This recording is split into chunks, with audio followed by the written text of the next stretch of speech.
Bonsoir, vous allez bien, j'espère. Ce soir, je vais vous raconter une histoire. Celle de Lyra, une jeune femme qui a pleuré plusieurs années afin d'avoir des enfants.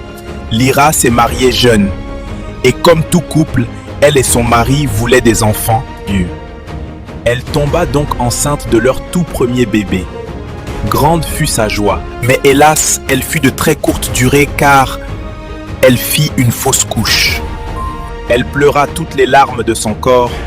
Son mari et la famille firent de leur mieux pour la consoler. Sa tristesse s'estompa rapidement car elle tomba enceinte une seconde fois. Elle vit cela comme une consolation du ciel à son égard. Hélas, elle perdit aussi ce bébé.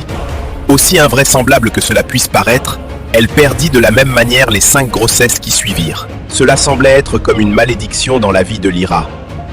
Elle pleurait et était inconsolable. Après la perte de la 7e grossesse, Lyra fut très malheureuse et perdit toute envie de vivre. Elle ne voulait plus ni manger, ni boire, ni brosser ses dents, ni se laver. Elle voulait tout simplement en finir.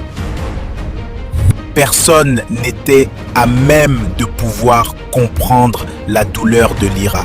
Alors Lyra leva les yeux et dit à Dieu: « Laisse-moi donc mourir comme tu ne veux pas que j'aie des enfants. » Elle renchérit en disant: « Si tu ne me montres pas ce qui est à la base de mon malheur, je ne mangerai plus. » Marie commença à s'inquiéter plus les jours passaient.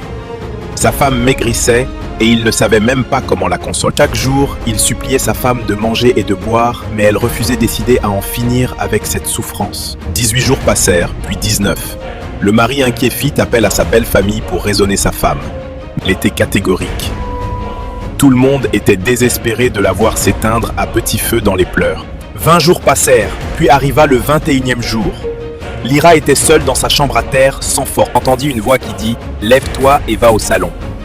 Elle rampait avec le peu de force qui lui restait vers le salon. Une fois arrivée, la voix lui dit « Regarde vers le haut ». Elle leva la tête et vit un serpent mort pendu. La voix dit « Voilà la chose qui tuait tes enfants. Je l'ai tué. Maintenant tu pourras avoir des enfants. » Suite à cela, Lyra eut par la suite 5 enfants nés sans problème. Ils la comblèrent de joie. Prier Dieu est le moyen de vaincre les forces invisibles auxquelles nous pouvons faire face dans la vie. Que Dieu vous bénisse et à bientôt pour des prochaines histoires. Bye.